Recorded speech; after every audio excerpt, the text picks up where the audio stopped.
Oh, yeah. This is I.mp4.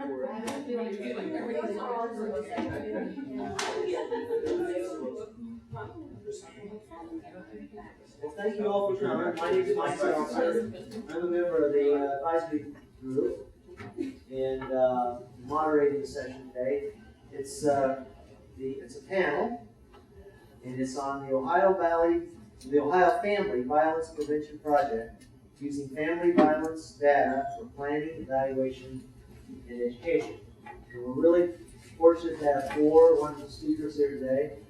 Dr. Kenneth Steinman from OSU, Assistant Professor of Health Behavior and Health Promotion in College of Public Health. Rebecca Cline, Rebecca Cline from is Prevention Programs Director at the Ohio Domestic Violence Network.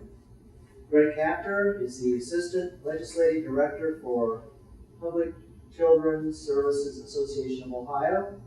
And Ursel McElroy is a Policy Analyst in the Crime Victims Assistance and Prevention Section of the Ohio Attorney General's Office, and at one time was the manager of the Franklin County Adult Protective Services, and is now working in elder abuse, on the Elder Abuse Commission. And I'll just let Kenny take it from here in terms of getting the panel started and moving forward. Thank you. Thanks, Mike. I think we scared away the camera guy because we're all on film, so behave appropriately.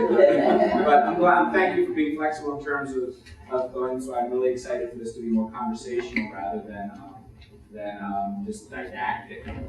What I'd like to for people who were here in the previous session, a compelling sort of description of one person's story and experience with human trafficking, and also more broadly about the issue. Well, and one of the themes that came up for me in her talk, Flores' talk, is that no one appreciates how common this is. No one knows how much this is going on. And it made me think about maybe the value of our side of the work, and that the idea that why data can be important to help people understand and appreciate an issue.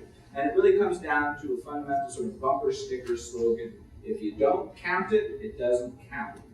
And so just like with alcohol-related motor vehicle accidents, I think it was in the 50s that they started counting what percentage of motor vehicle accidents are actually alcohol-related. So the police went out to a car wreck, and they would actually start filling, and of course, at first, most officers didn't check it off right, they weren't sure what to look for, but then over time, they began to do this much more systematically, and oh my goodness, they realized how a huge percentage of the motor vehicle accidents were alcohol-related. And we recognized the need maybe to stiffen laws against drunk driving, to do education, to teach people that's not appropriate. And I think we'd all agree that in the last 20, 25 years, there's been a wholesale cultural change in terms of how appropriate, is it okay to drink and drive? If I had one too many, I'll be okay.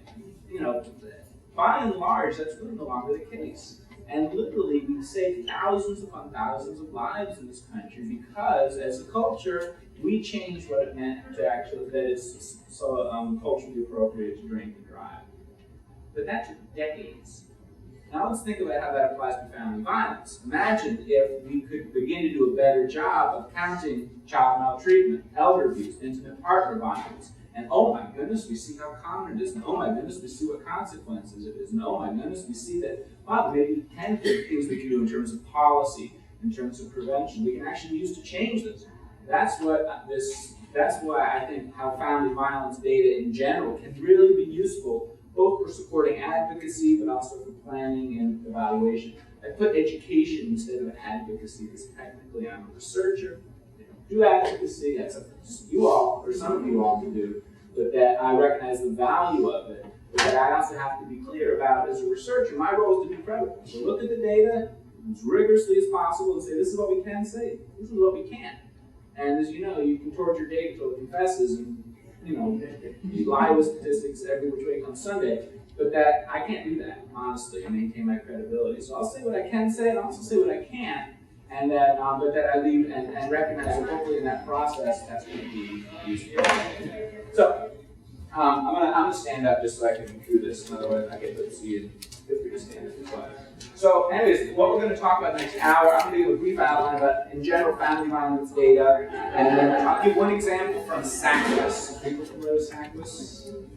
Okay, so no one smiled when they raised their hand. So it's a problem. It's a system that has its limitations, but also can be a potentially powerful resource. And then Greg is going to be commenting on how we might be able to use this around some questions from planning, evaluation, and education. I'll give another example from the world of intimate partner violence with police call data.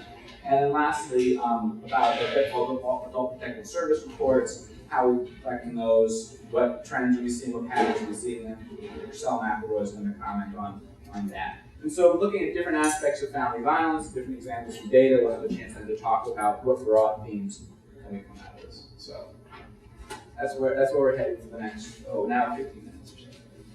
So I sort of mentioned this more colloquially in the introduction, but when we're using family violence data, we want to use it to show three things: that it's common, that it's consequential, and that it's changing.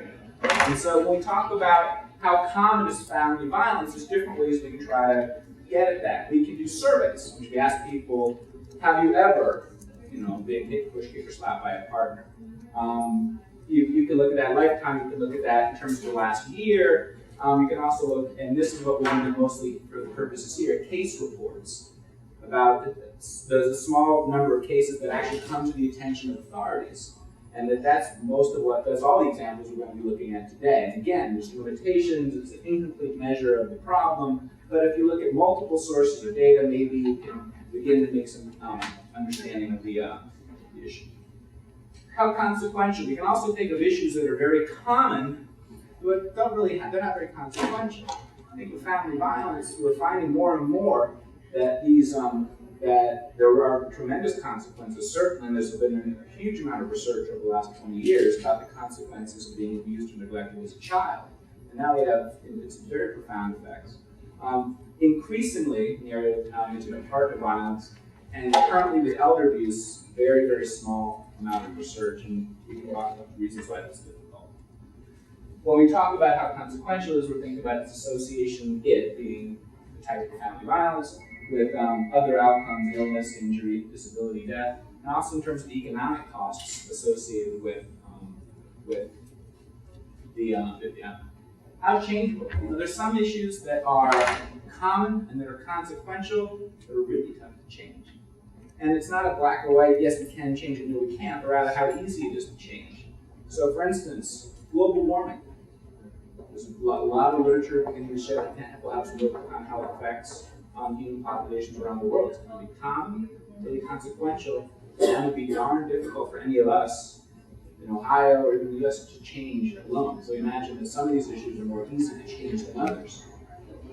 One of the questions, and often in family violence, ideally the gold standard is we have some sort of program evaluation where we can show rigorously that yes, people who had this type of program were less likely to perpetrate violence than those people that had the people who didn't have the program. As you can imagine, it's difficult to get funding to do that. It's difficult to show conclusively that it works. And so one of the challenges we face as well is there any hope? Do we have any reason, any evidence that maybe we could change this? And there's potential indicators. One is that if you do see a problem changing over time, maybe that suggests that something somewhere can really, maybe there's something happening in the environment that can really change these things. So if we can understand what that is, we can use those lever points to try to change